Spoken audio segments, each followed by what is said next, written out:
tal? Bienvenidos a este programa especial en el que hablaremos de la prisión preventiva oficiosa y otras medidas cautelares que se aplican en el proceso penal acusatorio.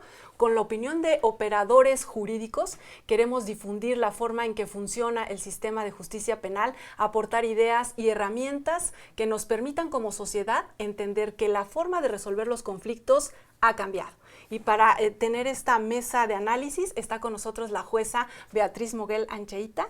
Usted está adscrita en el Centro de Justicia Penal Federal en el Reclusorio Oriente. Bienvenida. Gracias, de esta ciudad. Muchas gracias. ¿Qué tal? Y también nos acompaña el licenciado José Arturo González Montesinos. Él es director general de la Unidad de Medidas Cautelares en el estado de Querétaro. Bienvenido. Muchas gracias.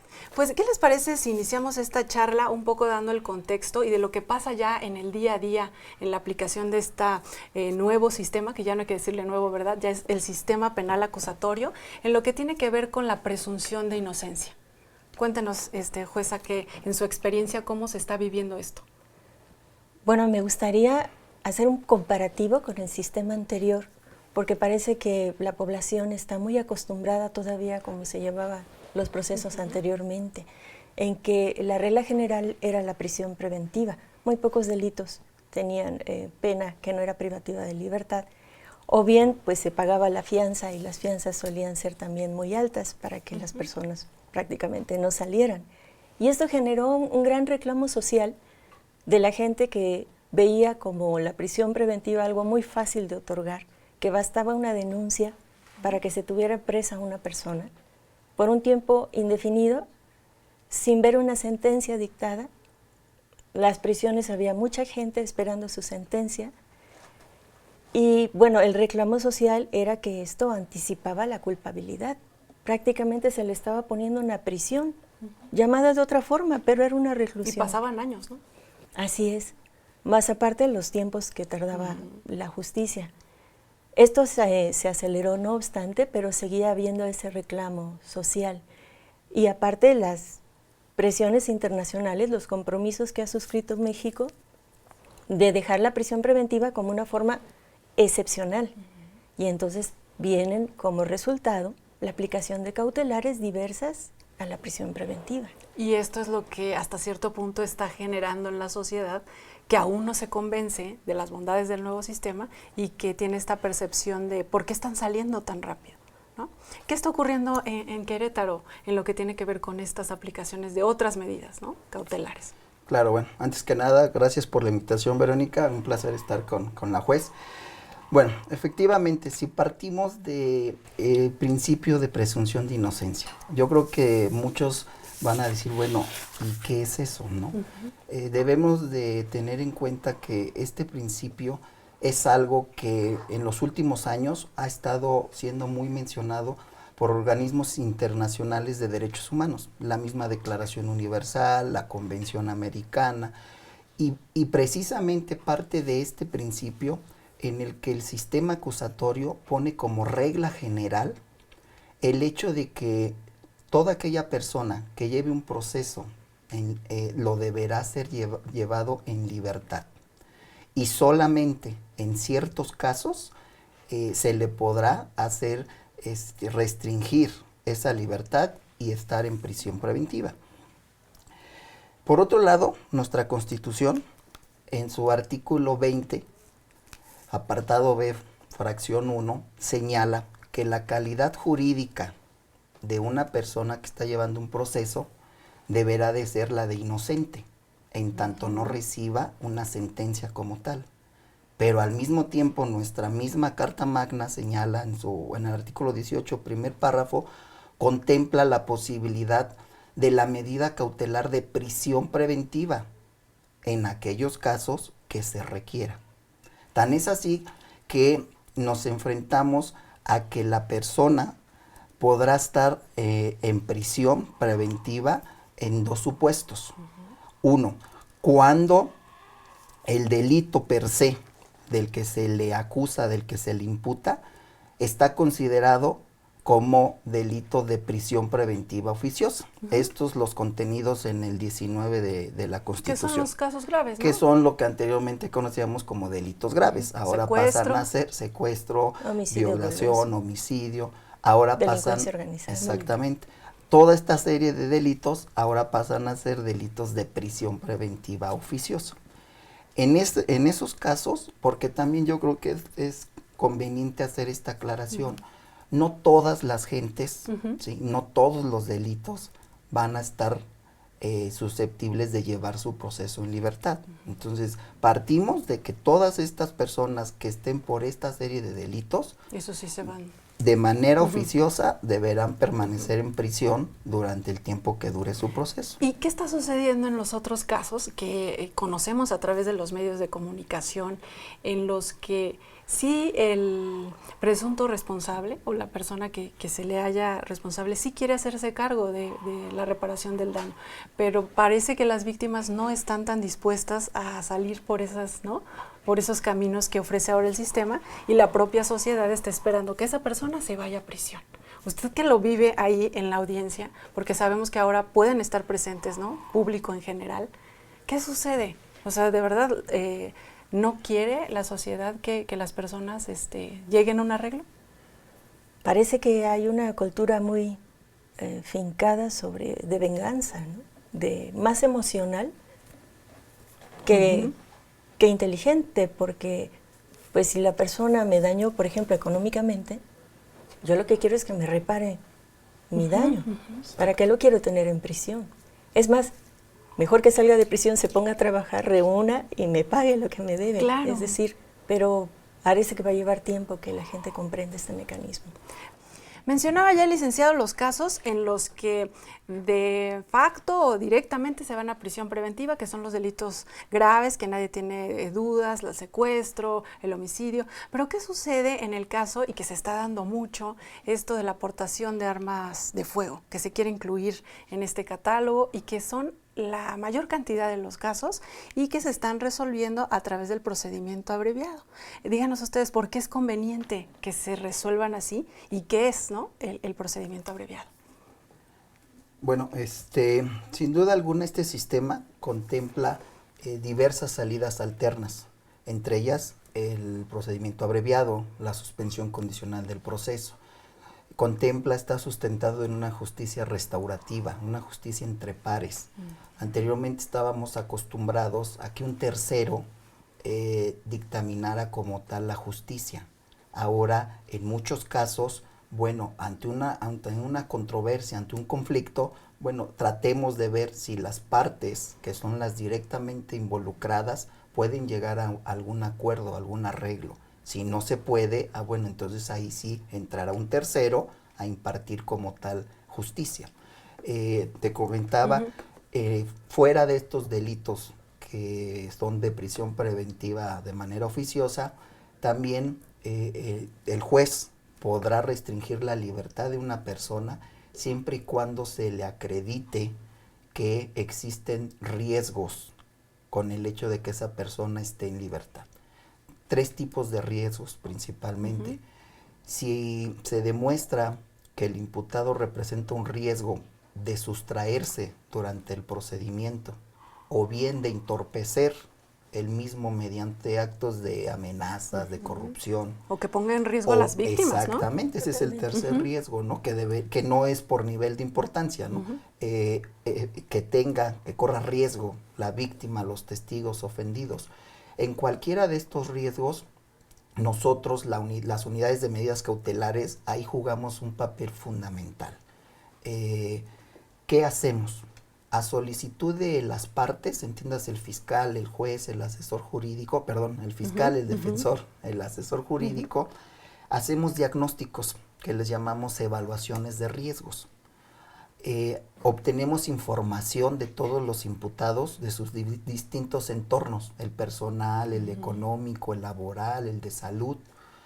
En Querétaro en específico, bajo el modelo Cosmos, nos encargamos de que toda esa información sea verificada con fuentes oficiales. Con todo esto hacemos una opinión que les entregamos a las partes para que ellos puedan debatirla en la audiencia ante el juez.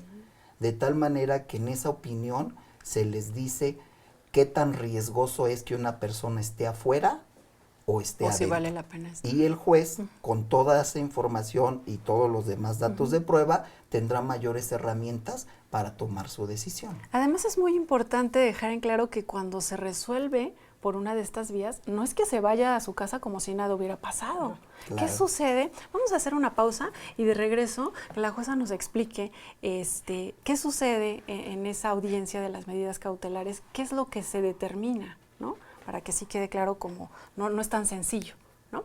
Vamos a hacer una pausa y regresamos a este programa especial. No se vayan.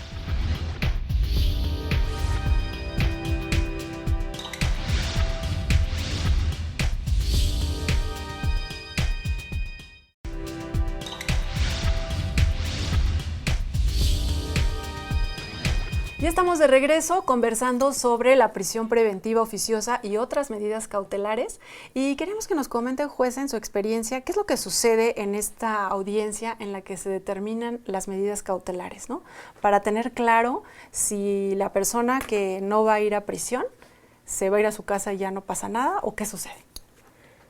Bueno, de entrada lo que rige el sistema es que el juez no tiene acceso a los registros de investigación de las partes. Y depende enteramente de lo que las partes le dicen. Entonces, en materia de cautelares, tienen que ir muy bien preparadas. Si la Fiscalía quiere una cautelar muy intensa, tiene que traer las razones del por qué y los datos que ya investigó. Que era un poco lo que mencionaba el licenciado, ¿no? Y viceversa, si la defensa quiere una medida más suave, pues tendría que traer también otros requisitos, acreditar que su cliente tiene un trabajo estable, tiene un horario el que tiene que cumplir, le vendría muy mal, por ejemplo, estar en prisión preventiva o una medida cautelar que le quite tiempo para el trabajo. Hay trabajos que son inflexibles en ese sentido. Entonces, el debate es muy interesante porque las partes deben plantear precisamente sus esquemas para que el juez pueda decidir. Si las partes no le aportan nada, pues el juez con qué tiene, ¿verdad? Para resolver. Y además, estas medidas son modificables. Si las partes llegan a obtener otro tipo de información o en el ínter la persona tiene un comportamiento estando en libertad que pone en riesgo, por ejemplo, a la víctima o a los testigos, es revisable. Así es. O sea, se le puede modificar y aplicar una medida más fuerte. Así es. ¿Qué pasa con esos delitos de la aportación de armas? No aplica prisión preventiva, pero por ejemplo, ¿qué medidas se establecen ahí? Bueno, la aportación de arma usualmente hay dos armas, dos tipos de armas. Las de calibre más alto, que están reservadas a las Fuerzas Armadas del país, son armas de guerra, y armas de calibre más bajo, que no generan tanto riesgo, al menos la ley hace esta distinción. Las de calibre bajo permiten una solución alterna, que es la suspensión condicional del proceso. Si se incrementara la pena, por ejemplo, de esas armas, se perdería totalmente la oportunidad de esta suspensión. O sea, todos se irían directo a prisión y volvería a estar saturado el sistema penitenciario. Y a sentir la prisión preventiva como la regla general. Ahora, en materia de aportación de armas hay miles de circunstancias por las cuales una persona puede portar un arma. Desde el que está asaltando en la vía pública, en los transportes, y que desde luego es una persona peligrosa, hasta el que maneja cobranza, maneja nómina, y lo mandan con dinero en efectivo a pagar a trabajadores y no tiene cómo defenderse. Y trae una pistola sin licencia. Así es. O el velador, que no le dan nada para hacer su trabajo. Entonces, el riesgo es muy distinto. Y aquí es muy importante que nos aporten las partes esas pruebas de riesgo y si no, acudir a la unidad supervisora, que es, como menciona el licenciado, quien se encarga de hacer esta evaluación de riesgo ya personalizada al caso concreto. Y ahí es donde entran, como dice la jueza, ustedes, y por ejemplo ahí sí se hace la diferencia, ¿no? De Claro. qué tipo de persona. ¿Cómo se hace esto? Sí, bueno, una vez que el juez toma la decisión e impone una medida cautelar en libertad, son las unidades de medidas cautelares las que somos las encargadas de vigilar y de supervisar que lo que impuso el juez se cumpla en tiempo y forma a cabalidad. De igual manera, en Querétaro, bajo el modelo Cosmos, hacemos un plan individualizado y consensado con el imputado.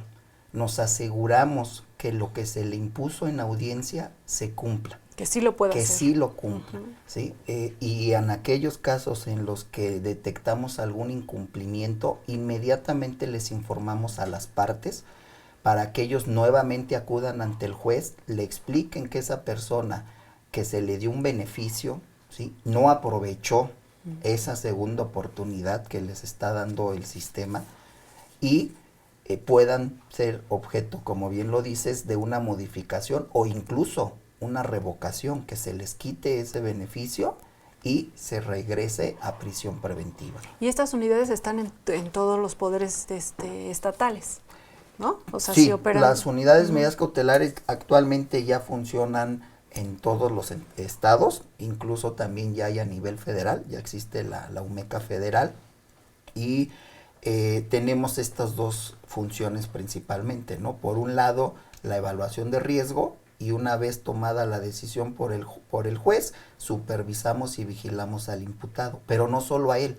también damos un seguimiento a la víctima, a los testigos y a los ofendidos, buscando precisamente que no corran ningún tipo de riesgo o de afectación en su persona.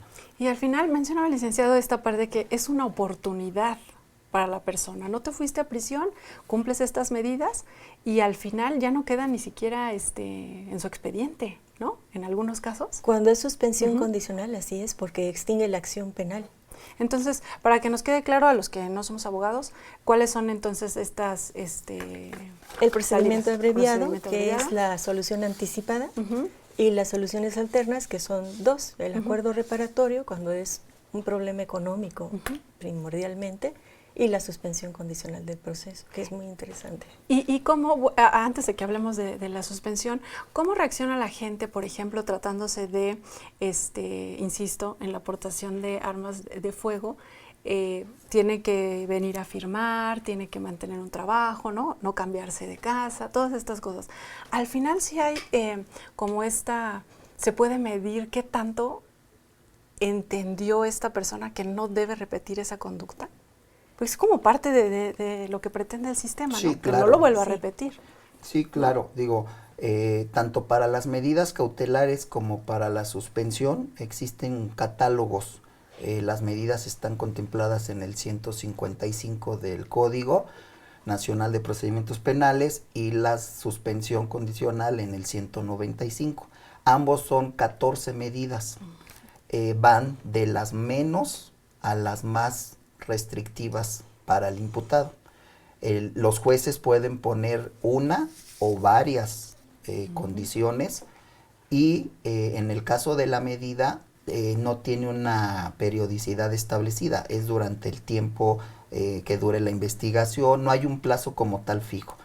No así en la suspensión. La suspensión condicional nos marca la norma que tendrá que ser mínimo 6 meses y máximo 3 años. Entonces, en este supuesto de la suspensión, en Querétaro, por ejemplo, tenemos gente que va a estar supervisada por nosotros durante 2 años, 2 años y medio, con 1, 2 o varias condiciones, y que si no cumple alguna de esas, inmediatamente informamos y muy probablemente se regresa y se reinicia su proceso. Entonces, yo creo que eso es fundamental. La gente debe de conocer, debe de estar enterada que si bien es cierto que algunas personas que cometieron algún delito bajo estas características y los están viendo afuera, que sepan que no es porque no se hizo nada.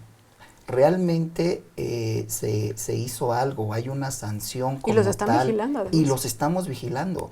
Vigilancias que, como bien lo dices, van desde visitarlos en su domicilio, en sus centros de trabajo, canalizarlos a tratamientos psicológicos contra las adicciones, incluso la colocación de dispositivos electrónicos, con los cuales los podemos estar monitoreando las 24 horas del día, los 365 días del año. Y se les informa a los jueces de cómo se va realizando todo esto. En general, ¿la gente sí cumple?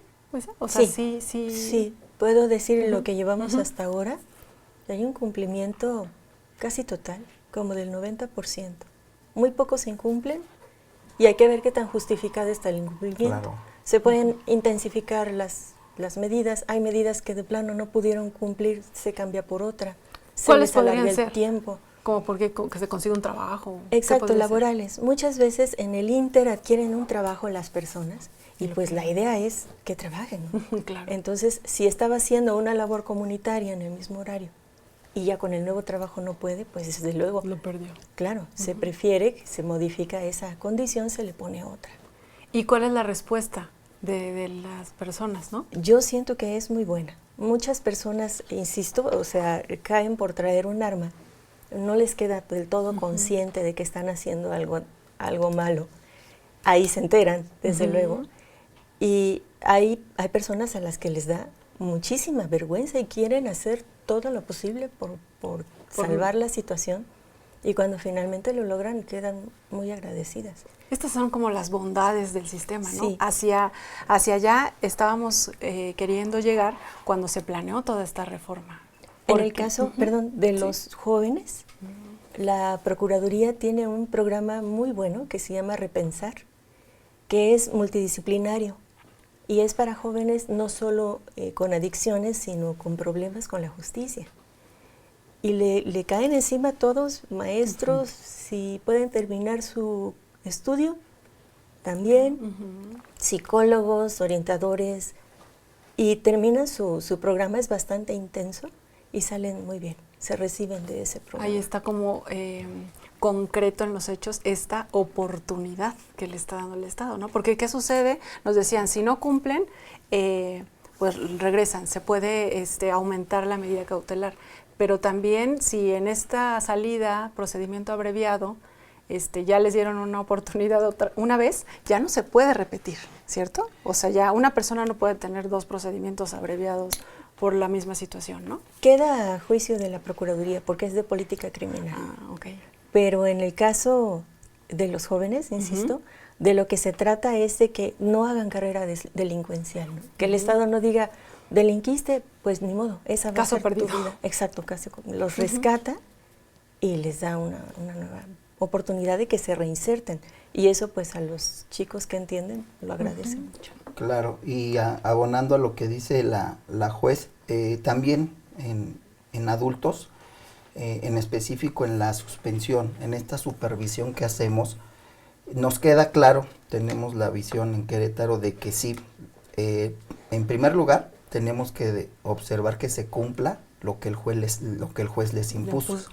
Pero también consideramos que desde esta misma supervisión que hacemos, podemos ser proactivos y cooperar un poco en esta reinserción que comentas. Vaya, que aprovechen la oportunidad todos aquellos que quieran aprovechar esa oportunidad, ¿no? Los que no, bueno, pues será cuestión quizás de tiempo en el que vuelvan a cometer un delito, en el que vuelvan a verse involucrados en una conducta y finalmente tengan que regresar y entonces sí ya permanezcan ahí. Pero aquellos primodelincuentes, aquellos que se les hizo fácil, error, ¿no? Claro, que estaban en el lugar equivocado, con la gente equivocada. Ese tipo de gente, bueno, yo creo que vale la pena brindarles herramientas para que sigan, para que se reinserten dentro de la sociedad, que aprovechen esas oportunidades, ¿no? Vamos a hacer una segunda pausa y regresamos porque todavía tenemos más comentarios sobre este tema de la prisión preventiva. Regresamos.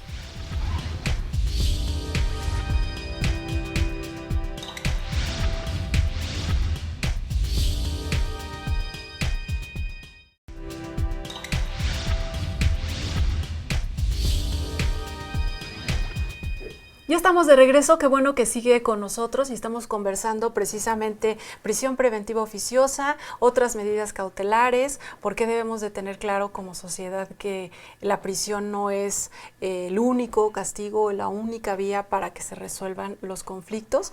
Y en este contexto, siempre que hay más delitos, lo que primero se nos ocurre es aumentemos la pena, que ya no sean 5 años, que sean 10.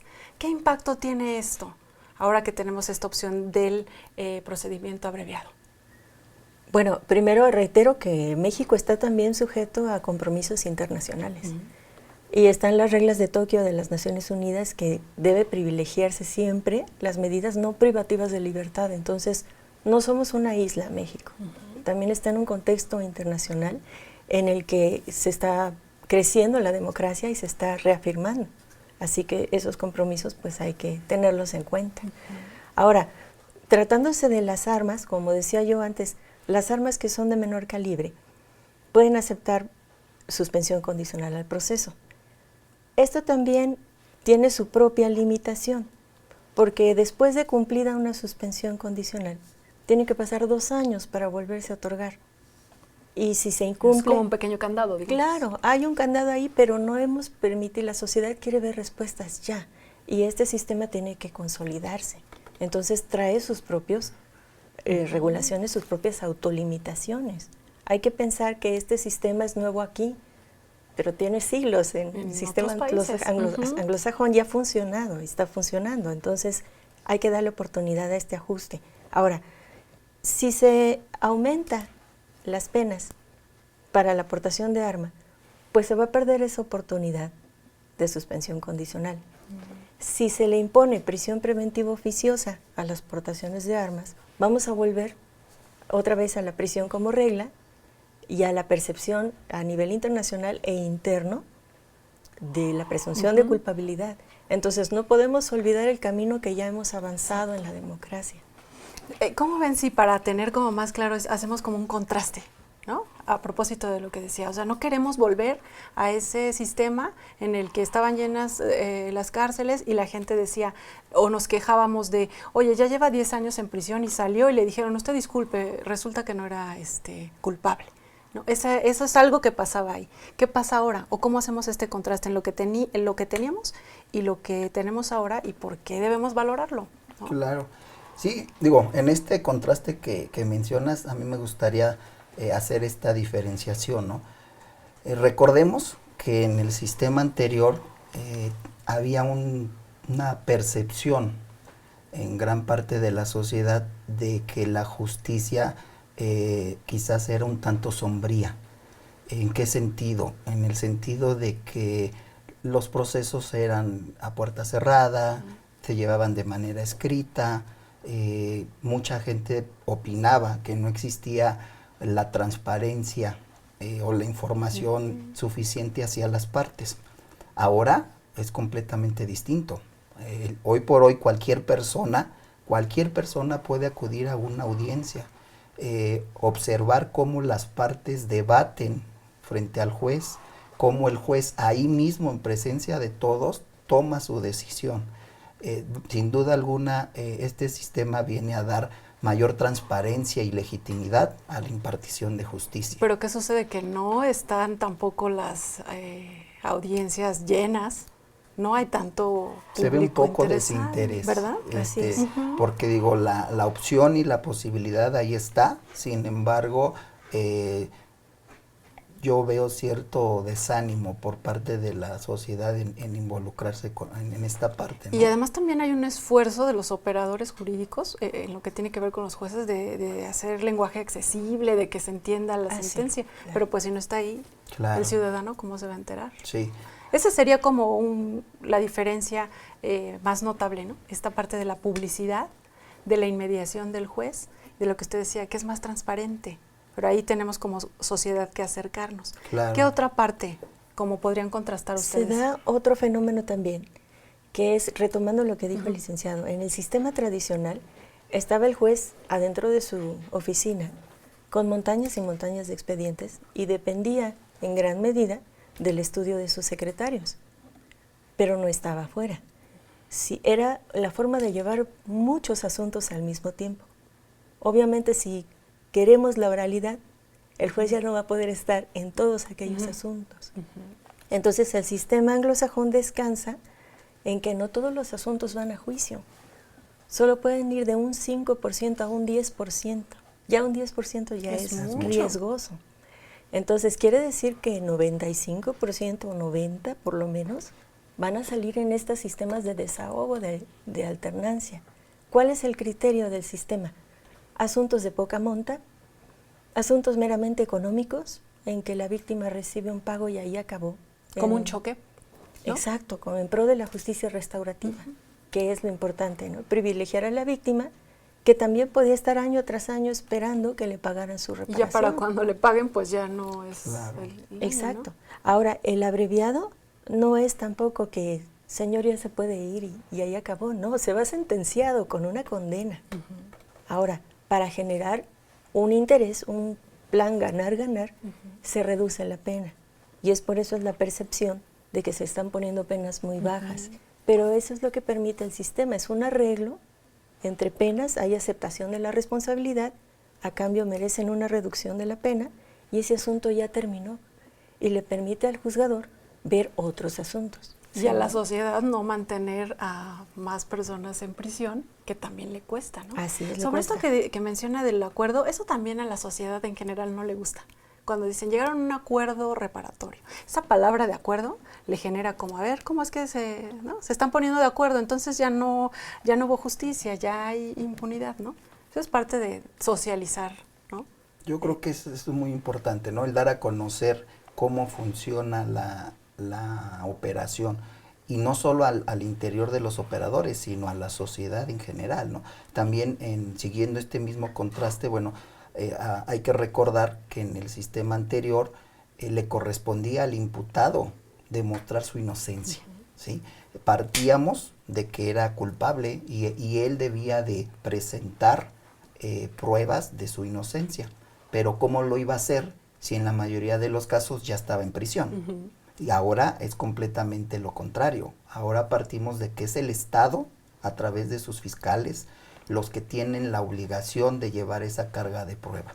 Ellos tendrán que demostrar la culpabilidad del imputado y es aquí donde se liga con el principio de presunción de inocencia, ¿no? Y con el tema de la preparación de los operadores del sistema, ¿no? Porque mencionaba al inicio de esta mesa la jueza esta parte de si no van bien preparados con todos sus argumentos, ¿no? Así es. Pues ahí falla un operador, falla todo. ¿Qué retos o qué situaciones se plantean en lo que tiene que ver con esto? En el día a día lo que se está resolviendo. ¿Dónde están estas áreas de oportunidad en las que pues se espera que mejore el sistema? Bueno, yo considero que desde el inicio hasta el final, el policía necesita estar mejor equipado, debe ser mejor pagado. Corre muchos riesgos el policía, el próximo a la ciudadanía. Debe tener una excelente capacitación sobre cómo procesar evidencias, cómo hacer un levantamiento, cómo tomar las primeras entrevistas. Y esto requiere de un adiestramiento continuo, constante y muy intenso, y que todos entren, ¿no? Empezando por las policías. Después, pues también los agentes ministeriales, estarse capacitando todo el tiempo. Este ejercicio de política criminal que les dé el abreviado tienen que tenerlo ya muy bien diseñado para cada región del país, dependiendo de la incidencia de delitos, de cuáles quedan impunes, de qué es lo que más afecta a la sociedad en su entorno. También requiere capacitación. Los jueces, desde luego, tenemos que estarnos capacitando todo el tiempo. Esto arranca del sistema anglosajón, pero tiene sus diferencias.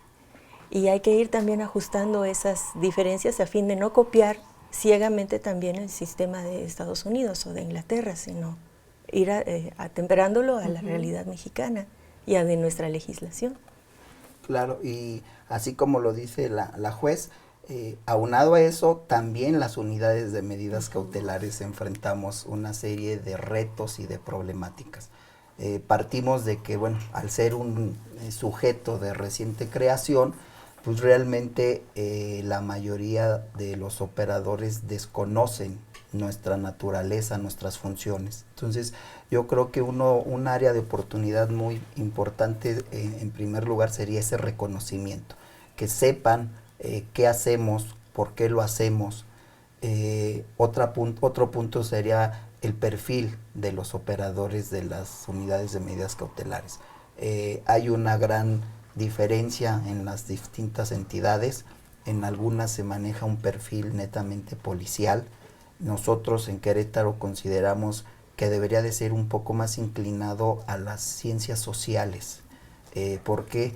porque no solo es vigilar de manera coercitiva, sino es, por un lado, evaluar, tener ese tacto, ese análisis, esa capacidad para evaluar a una persona, y por otro también para desarrollar todo un plan de seguimiento, de supervisión, sí, viendo al imputado, viendo a la víctima, y con miras también de una reinserción social, ¿no? Y esta parte que ustedes mencionan es, o los escucho muy a los operadores del sistema, pero finalmente como impacta en la sociedad, tendría que haber también no sé, campañas de difusión, de acercamiento, incluso con los estudiantes, ¿no? Como parte de esta cultura de la legalidad. Oigan, vayan a ver una audiencia, no solo estudiantes de derecho, porque es la única forma de que realmente estemos familiarizados, de que veamos al juez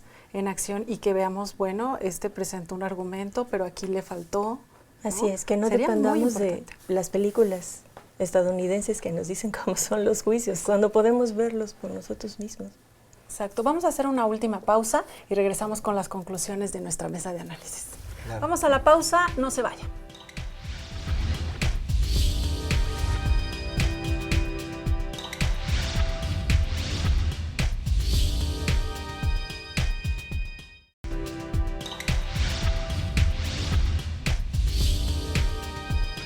Estamos en la parte final de este programa especial y a nuestros invitados les pediría, a manera de irnos perfilando, para concluir este tema, hablamos de prisión preventiva oficiosa.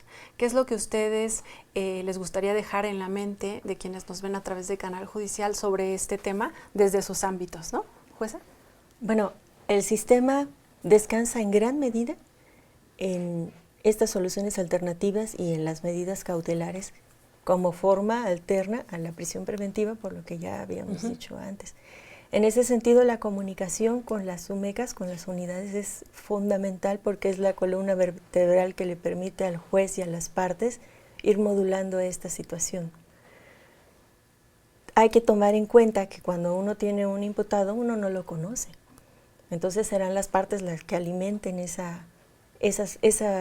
riesgo y para eso, y que además lo supervisen, porque si se da una medida, esta medida es revisable, y las unidades de supervisión pueden aportar datos valiosos para esa revisión. Y ahí es donde entran ustedes. Y ahí es donde entramos nosotros. A mí me gustaría recalcar que esto es un sistema, y como su nombre lo dice, se necesita tener esa visión. Como tal, debe de haber integralidad, unicidad entre todos los operadores.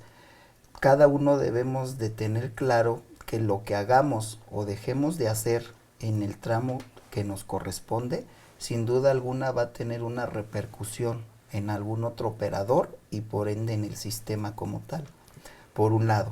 Por otro lado, sí señalar, reiterar que aquellas personas que son sujetas, como lo dice la juez, a una salida alterna, a una medida cautelar, que tengan la tranquilidad de que no están libres sin haber recibido una sanción. No hay impunidad, no hay puerta giratoria. Hay una sanción, se está dando una justicia al prever, al contemplar salidas alternas, salidas más rápidas, por ende se da una justicia más pronta. Lo que pasa es que estamos dando una justicia, el sistema contempla una justicia distinta a lo que veníamos de años trayendo en la mente. Este ya no solo es prisión, ya una persona puede estar afuera sin darle esta estigmatización, sin causarle este daño a su entorno, a su persona, pero está siendo vigilada, está siendo supervisada de una manera puntual, de una manera estricta. Y si esa persona no cumple, bueno, pues primeramente se verá la razón del incumplimiento, ¿no? Porque la ley dice, si hay un incumplimiento injustificado, ¿sí? Una vez que a las UMECAS detectamos un incumplimiento, lo primero que hacemos es detectar y ver si hay una justificación que avale eso. Si la hay, bueno, se seguirá la supervisión, se hará un ajuste y se continuará.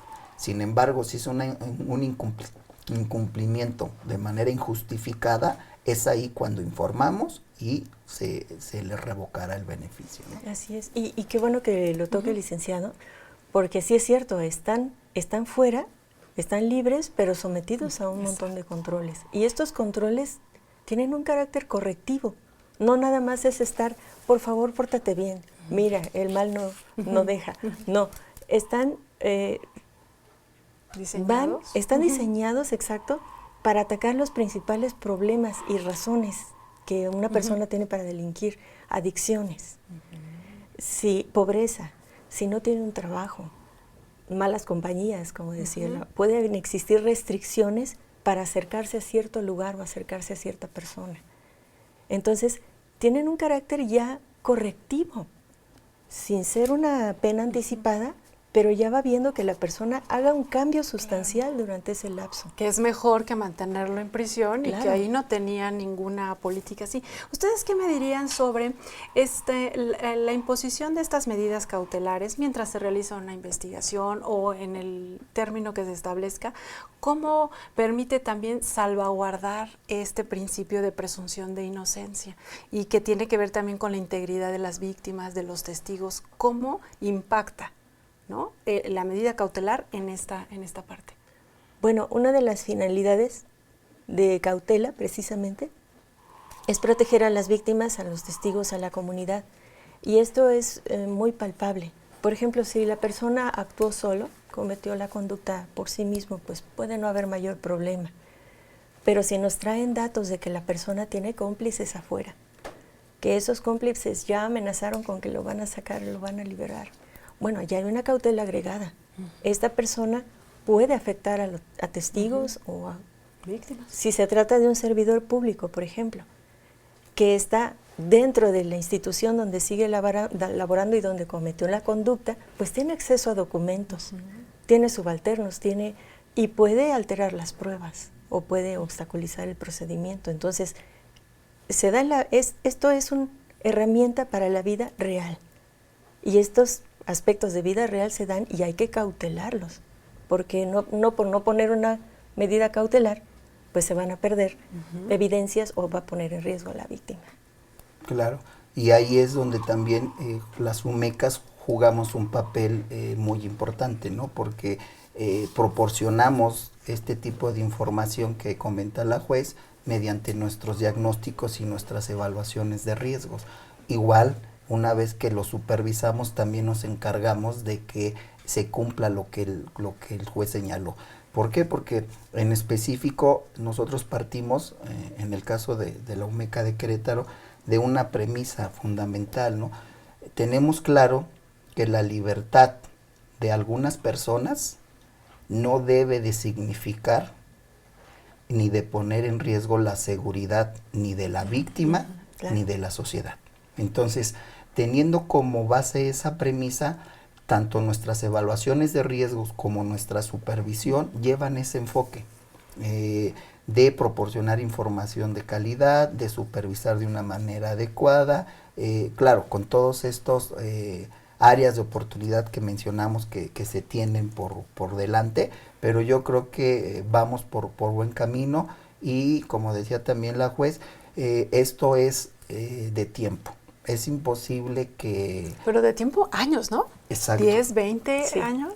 Por ahí hay, digamos, ha habido algunos detractores del sistema que a tan poco tiempo de estar funcionando ya dicen que el sistema no está funcionando, que incluso contemplan la posibilidad de querer regresar al sistema anterior. Yo creo que es muy joven este sistema, necesitamos darle tiempo para que maduren, para que las instituciones, los operadores entendamos cómo debe de funcionar y lo podamos estar desarrollando de la manera adecuada. Se habla quizás incluso de una generación o varias generaciones, ¿no? Sí, así es. Ustedes, a las personas que tienen esta opinión, ya que lo toca, ¿qué les dicen? ¿Por qué no debemos regresar? ¿Por qué debemos ir hacia adelante y esperar y darle tiempo? Bueno, hay una razón de peso y es la figura del Ministerio Público. Antes era la autoridad y era la que dirigía la investigación y nadie la supervisaba en la investigación. Y ahora es una investigación supervisada. Y hay un filtro de qué pruebas van a pasar y no a juicio. Y si hay alguna alegato sobre ilegalidad de las pruebas o que viola derechos fundamentales, no pasa. Entonces, y es algo de lo que nos quejamos como sociedad durante muchos años. Pero ¿no? se nos tiende a olvidar. Sí, cuando se menciona esto, ¿no? Licenciado, ¿usted qué diría? ¿Por qué no podamos dar marcha atrás? Yo creo que hemos evolucionado, ¿no? Anteriormente el sistema traía cierta ilegitimidad por parte de la sociedad. Ya estábamos en un momento en que la sociedad ya no creía en sus instituciones. Aunado a eso, tenemos que tener claro que todo esto es a nivel internacional, ¿sí? Tan es así la reforma en materia de justicia, de seguridad del 2008, la reforma en materia de derechos humanos del 2011. Todo esto, como lo comentaba la juez, no es porque a México se le ocurrió, ¿sí? Es la dirección que está manejando de manera global. E incluso podría decir que México ya se había retrasado y tardado en retomar todas estas acciones. Entonces, yo creo que vamos por buen camino.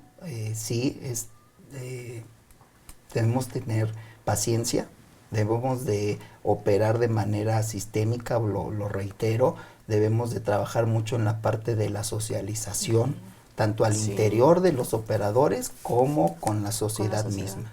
Y en el momento en el que todos vayamos entendiendo qué rol jugamos en este sistema, porque también la sociedad juega un rol y debe de jugar un rol activo, no pasivo. Entonces, en la medida en la que todos entendamos esto y lo empecemos a desarrollar, yo creo que en esa medida los resultados serán muy valiosos. Y hablamos también de este tema de que se dice ampliar el catálogo de los delitos que se deben considerar para la prisión oficiosa.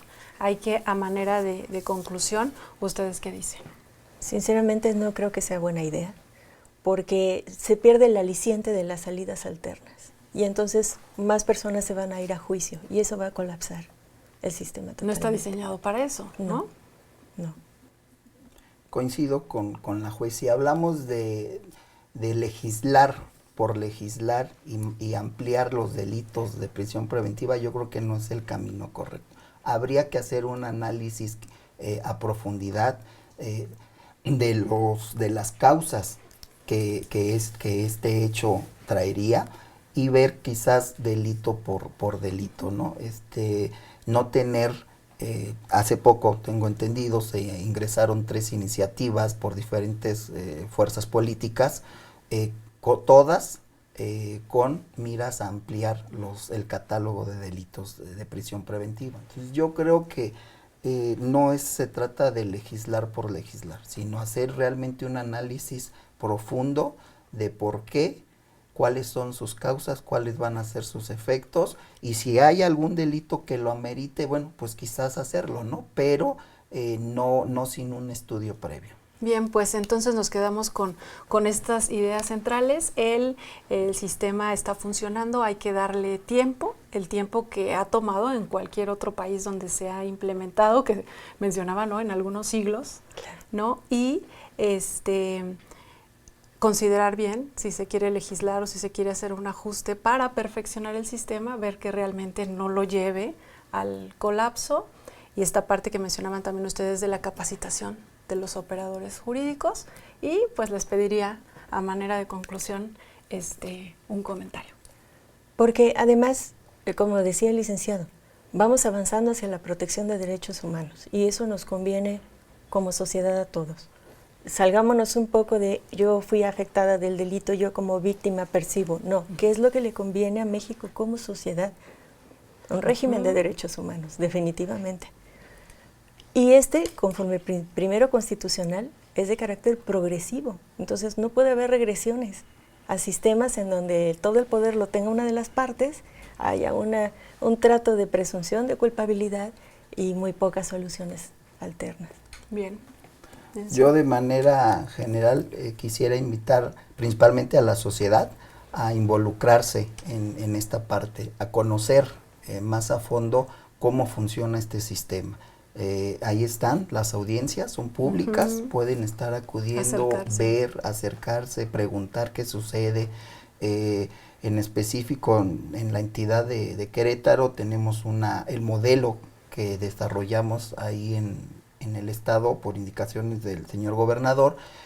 Ya cuenta con una página de internet, a cualquier persona puede accesar y se da mucha información de todos los operadores, cómo funcionamos, qué pasa, qué no pasa, y también los invitaría a que la consultaran de ser de su interés. Bien, pues muchísimas gracias, jueza Beatriz Moguel, muchas gracias por acompañarnos en el programa, y al licenciado González Montesinos también le agradecemos mucho. Muchas gracias a ti, un placer. Y también a usted, gracias por su atención, gracias al equipo de producción que hace posible este programa. Lo esperamos en este espacio próximamente con más temas sobre el nuevo sistema de justicia penal. Hasta la próxima.